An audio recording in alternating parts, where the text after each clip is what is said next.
In the whole country, I would say that this was the perfect candidate. President Trump is nominating Kevin Warsh to become the next chairman of the Federal Reserve. Warsh is no stranger to the Fed, confirmed by the Senate as Fed governor back in 2006, the youngest ever in that role at 35.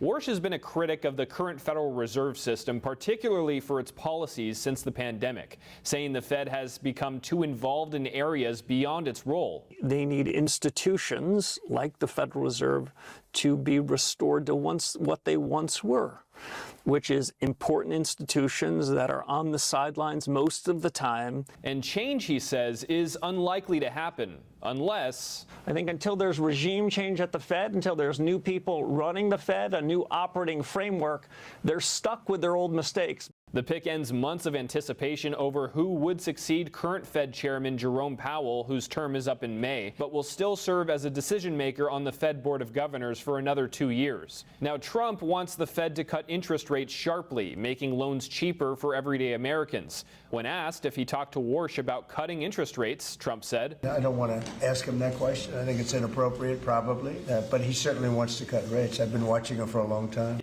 At the same time, the Justice Department's investigating Powell over renovations of the central bank's building. Powell says that Trump is doing this out of retribution for not lowering interest rates. But Trump says, this is a small little complex that's costing billions of dollars, most expensive job per square foot ever built. It's either gross incompetence or it's theft. Senator Tom Tillis, on the other hand, has vowed to block Warsh's confirmation until the DOJ ends its probe into Powell. Now, ultimately, whether Kevin Warsh can steer the Fed through this turbulent era first depends on a Senate confirmation battle, which so far looks promising as there's not too much pushback from Republicans to get that simple majority that he needs.